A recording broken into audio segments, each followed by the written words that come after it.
기독교가 굉장히 근본주의적인 요소를 가지고 있다는 것은 분명한 사실입니다. 그렇긴 한데 그게 이제 바로 기독교 반공주의하고 연결이 되어서, 근데 이분들이 성조기를 들고 나온 거는 이건 완전히 그건 한국적인 현상이에요. 그러니까 미국의 기독교인들이 태극기 들고 나오냐? 이거 상상할 수 없는 이야기고.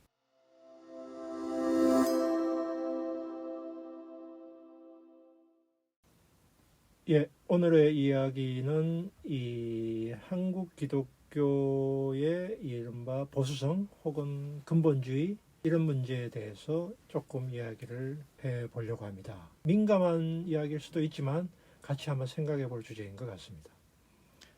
교수님, 질문이 있는데요. 성공회대학교에서 국내 최고령 박사 학위자가 나왔다고 소식을 들었는데, 이분의 박사 학위 논문 제목이 폭력의 시대의 공격성에 대안으로 고찰해보는 예수의 적극적 순종이더라고요. 결국 기독교인의 공격성에 대한 논문이었는데, 이 논문에 대해서 간단하게 설명해 주실 수 있을까요? 그 언론에서 나온 우리 이상숙 선생님은 이제 1931년생이시고 이제 최고령 박사를 받게 되었습니다. 사회학 박사인데요. 논문은 굉장히 이제 기독교 종교와 이제 이 종교 사회학적인 그런 내용입니다.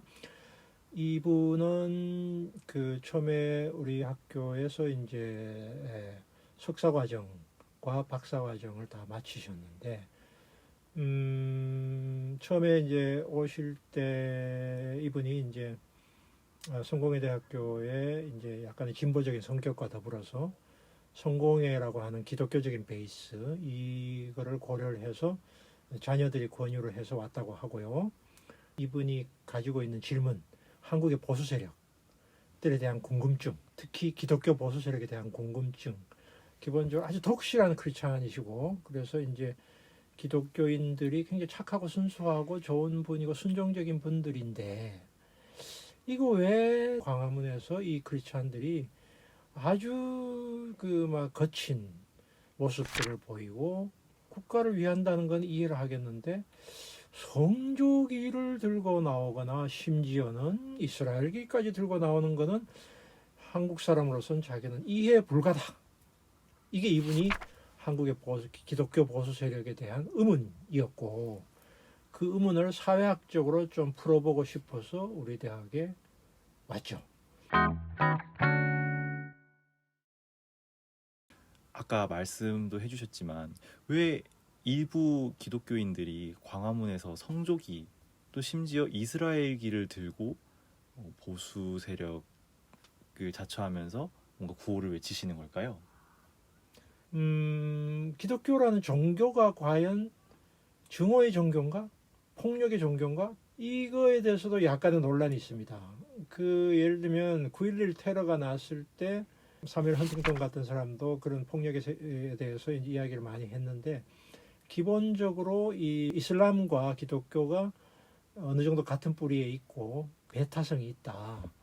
약간의 근본주의적인 요소가 있다. 예를 들면 타 종교를 인정하지 않는다. 대표적인 게 십자군 전쟁 아닙니까? 폭력성이 있었던 건 사실이고요. 그 다음에 기독교의 역사는 사실은 폭력으로 점철되어 있는 것도 사실이에요. 기독교를 국가의 기본적인 신앙으로 하는 나라들에서 사실은 굉장히 무자비한 폭력을 행사한 사례들이 많이 있습니다. 근데 그게 기독교의 원래 종교의 내용과 관련이 있느냐 아니면은 기독교인들이 그런 거냐라고 하는 거는 제가 거기에 대해서는 답할 능력이 없습니다. 없지만 기독교가 굉장히 근본주의적인 요소를 가지고 있다는 것은 분명한 사실입니다. 그렇긴 한데 그게 이제 바로 기독교 반공주의하고 연결이 되어서, 근데 이분들이 성조기를 들고 나온 거는 이건 완전히 그건 한국적인 현상이에요. 그러니까 미국의 기독교인들이 태극기 들고 나오냐? 이거 상상할 수 없는 이야기고, 또 한국처럼 후진 국가에서 출발한 나라들 중에서 기독교의 영향을 받은 나라들 혹은 가톨릭의 영향을 받은 나라들, 필리핀의 인구의 대부분은 가톨릭인데요. 필리핀 사람들이 스페인기를 들고 나오나? 이런 이야기를 제가 들어본 적이 없습니다. 성조기를 들고 나오나? 이런 이야기를 들어본 적이 없어요. 한국에만 있는 현상입니다. 왜 그럴까요? 6.25 전쟁. 6.25 전쟁으로 인해서 미국이 한국의 구세주, 동격인 미국 이퀄 하나님, 미국 이퀄 우리의 하나님과 미국의 하나님은 같은 동격의 하나님이고, 미국은 우리가 위기에 처했을 때 나라를 구해준 구세주와 같은 좀 그런 나라다라고 하는 식의 일종의 6.25 전쟁에서 오는 이 분단, 반공, 친미 정권이 만들어낸 산물이다 이렇게 생각하고요.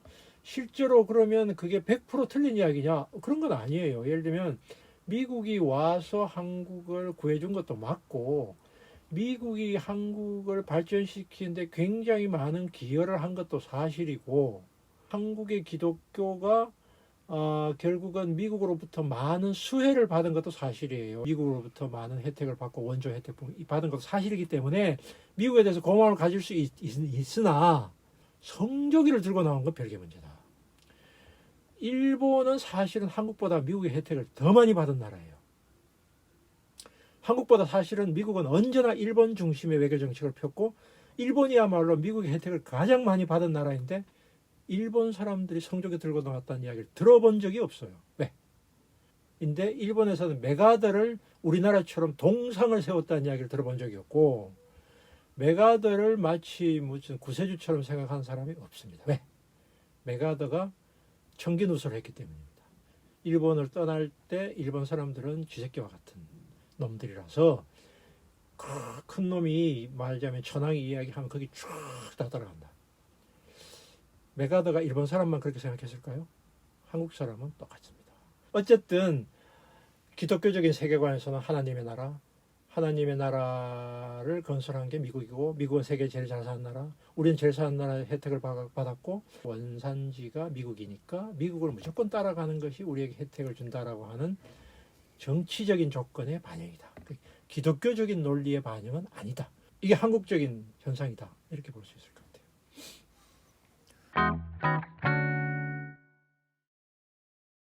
그래서 기독교 교리와는 사뭇 다른 폭력을 저지르기도 하는데, 이러한 행동이 등장하는 이유를 사회학적으로 해석할 수 있을까요? 해석할 수 있죠. 그러니까 한국의 기독교는 6.25 전쟁 때 공산주의로부터 탄압을 받았다는 것이 정설인데, 기독교인들도 거꾸로 공산주의 혹은 공산주의자가 아닌 사람들에게까지도 폭력을 행사한 것도 사실이에요. 자, 이게 전쟁이라고 하는 상황과 맞물려서 공산주의자들이나 북한에서는 기독교인들이나 얘들은 친미주의자들이고 한국을 미국에 팔아넘긴 놈들이다라고 하는 식의 생각 때문에 이 사람들을 학살을 했고, 공산주의로부터 탄압을 받은 측면만 배워왔고 알고 있기 때문에 이 사람들은 이 사람들에 대해서 폭력을 행사하는 것은 자기들로서는 정당하다.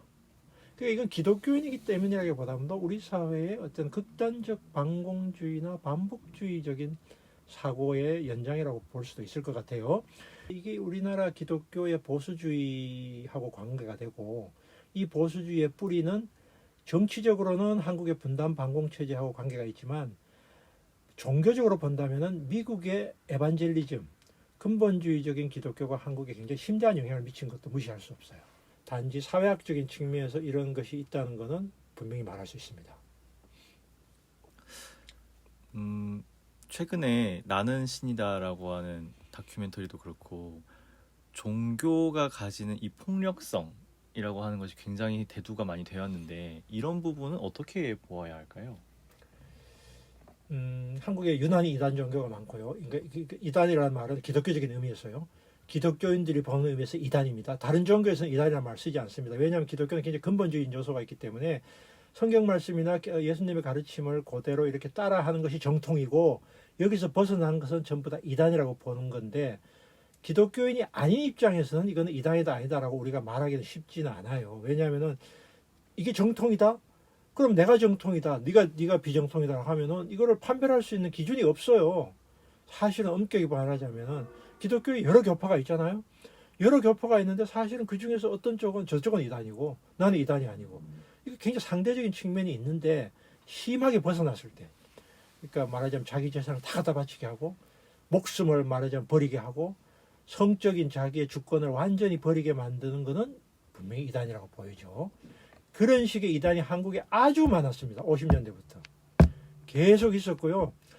전 세계적으로 이런 이단이 한국처럼 많은 나라가 있는지 난 잘 몰라요. 여기까지 내가 종교를 본격적으로 연구한 사람이 아니기 때문에 잘 모르지만 내가 아는 범위에서는 한국에서 이단이 유별하게 많았다. 이 일종의 기독교 계통에서 막 격가지를 벗어나서 나온 50년대 신앙촌부터 시작해가지고 막 온갖 이단들이 많았는데, 그래서 이제 이런 것이 왜 이렇게 한국에서 말하자면 소위 말해서 정통 기독교 입장에서 봤을 때 이단이 많느냐라고 하는 문제를 뭐 제가 종교적으로 설명할 수는 없지만 저는 이제 사회학적으로는 이게 한국의 굉장히 고난의 역사하고 관계가 있는 게 아닌가 생각해요.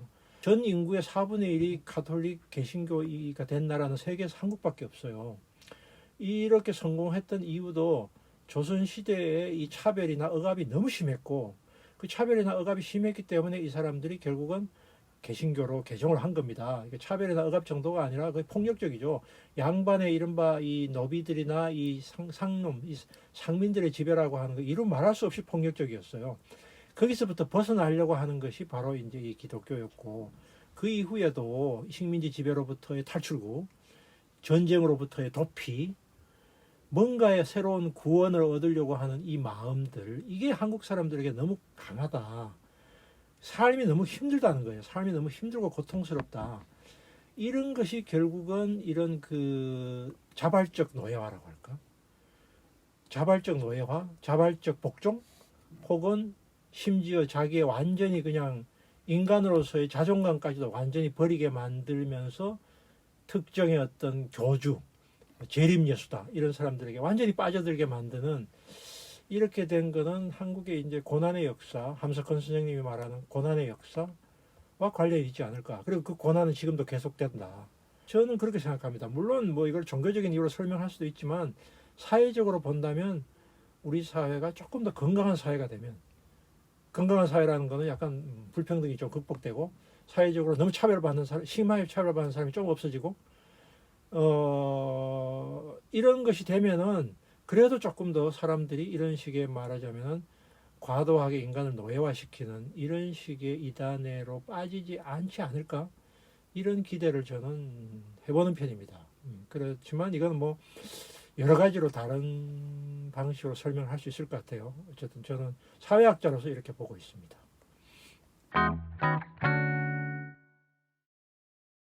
예, 하여튼 뭐 이게 저는 뭐 특정 기독교나 이런 부분에 대한 제가 어떤 좋고 싫음의 감정으로 이야기를 하는 것이 아니라 일종의 과도한 일종의 근본주의, 그리고 사실은 우리가 상식적으로 생각할 수 있는 범위를 넘어서는 이런 식의 어쨌든 행태들, 특히 특정 종교를 가진 사람들이 가지고 있는 행태들, 이것은 건강한 사회를 만드는데 굉장한 장벽이다. 어쨌든 그런 것은 우리 사회로 좀 극복이 돼야 된다. 이런 차원에서 앞으로 좀 건강한 종교 혹은 참 종교, 예를 들면 건강한 신앙인이 우리 사회에 주도를 할 수 있어야지 뭐 부패, 세습, 그 다음에 뭐 사람의 일 노예화시키는 이런 부분으로부터 조금 자유로워지고 우리가 건강한 사회로 가야 되지 않느냐, 이런 기대에서 제가 우리 학교를 찾아오신 이상숙 선생님의 어쨌든 문제의식, 그런 거를 존중하면서 이런 기독교인들이 좀 많이 나왔으면 좋겠다라고 하는 그런 기대를 가지고 제가 이야기를 했습니다. 들어주셔서 감사합니다. 제 이야기는 이 정도로 마무리를 하고 계속 제가 우리 한국 사회 읽기에 이런 이야기를 계속할 예정이기 때문에 여러분들이 관심을 가지고 여기에 대해서 구독, 좋아요로 관심을 표시해 주시기 바랍니다. 감사합니다.